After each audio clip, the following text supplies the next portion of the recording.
Shalom, perkenalkan nama saya Michael Johannes Lesvaripolo, kelas 10 MIPA 5. Saya akan mempresentasikan tentang perangkat keras dan perangkat lunak.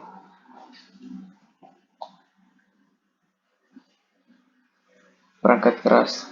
Perangkat keras komputer adalah bagian dari sistem komputer sebagai perangkat yang dapat diraba, dilihat secara fisik, dan bertindak untuk menjalankan instruksi dari perangkat lunak.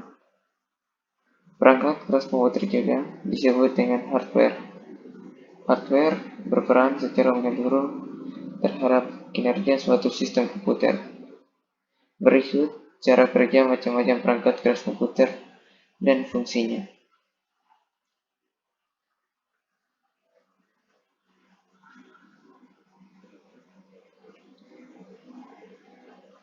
Jenis B. Jenis-jenis perangkat keras komputer dan fungsinya. Sistem komputer terdiri atas 5 jenis perangkat keras, yaitu perangkat keras input, perangkat keras proses, perangkat keras output, perangkat keras penyimpan, dan perangkat keras kelistrikan.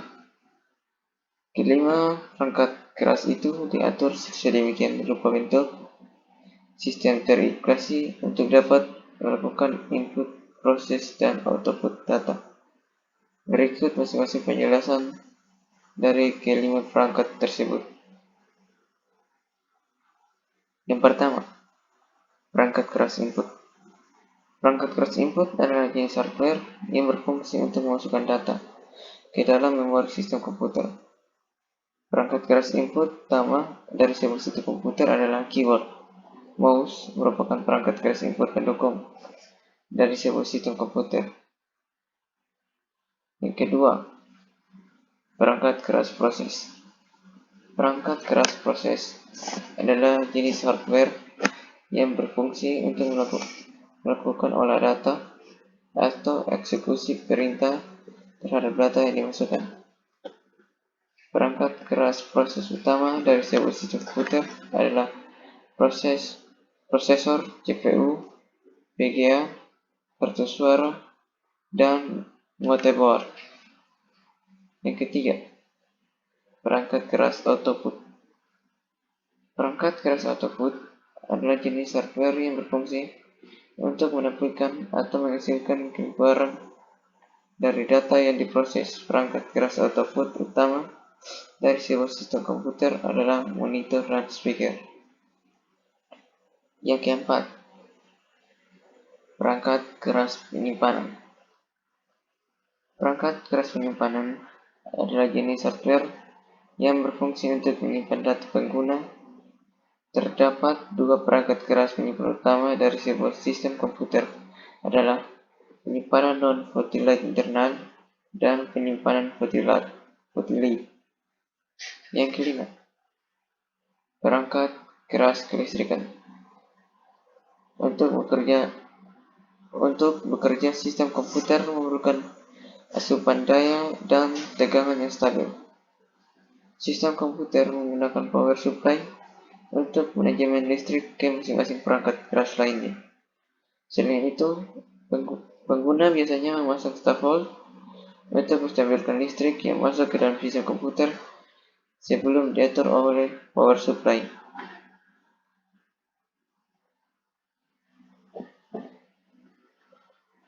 Perangkat lunak software. Perangkat lunak software merupakan sekumpulan data yang dikendalikan oleh perangkat komputer. Data elektronik tersebut meliputi program yang nantinya akan menjalani perintah khusus. Perangkat lunak juga disebut dengan software. Perangkat lunak juga tidak memiliki wujud fisik yang diinstal dalam sebuah komputer atau laptop agar bisa dioperasikan. Fungsi perangkat lunak.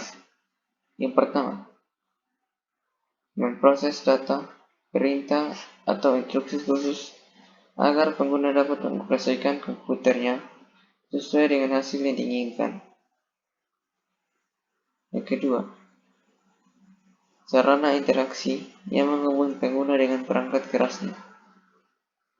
Yang ketiga, mengidentifikasi suatu program yang ada di sebuah komputer.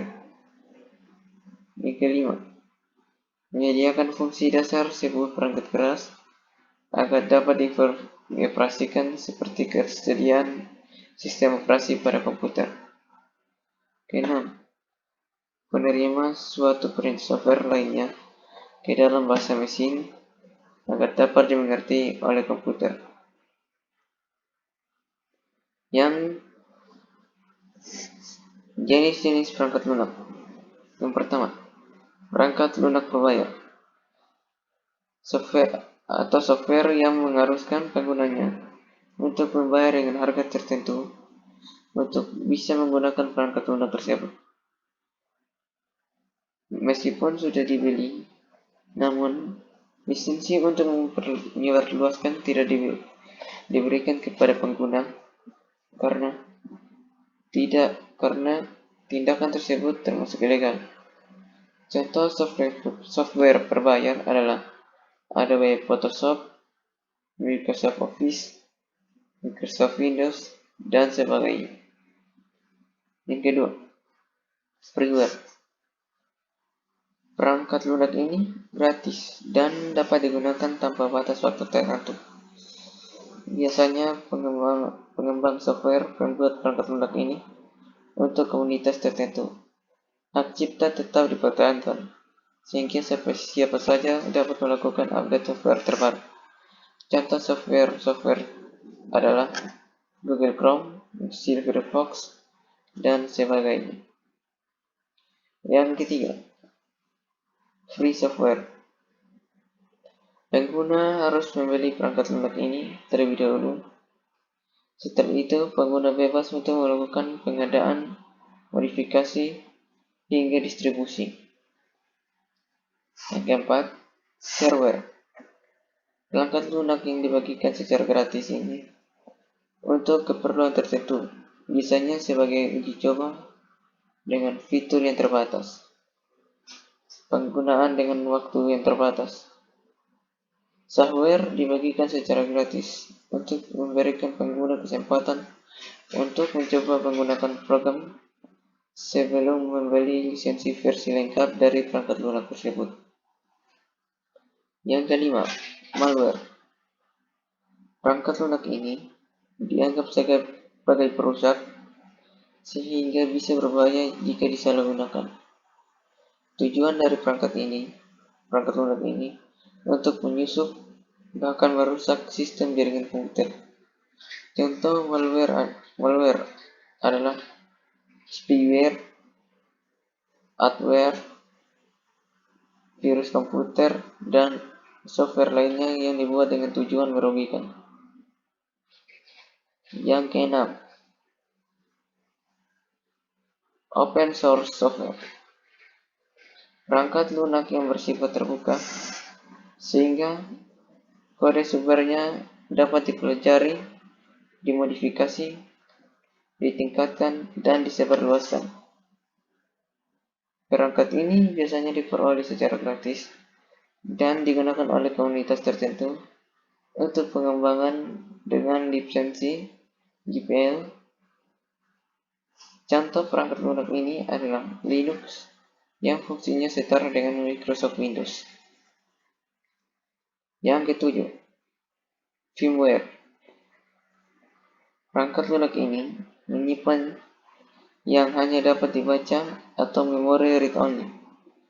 Software ini bersifat paten sehingga tidak bisa dilakukan modifikasi atau pengembangan meskipun terdapat masalah dalam fungsinya. Biasanya, firmware telah menyatu dengan perangkat keras, sehingga dianggap bukan perangkat lunak seutuhnya.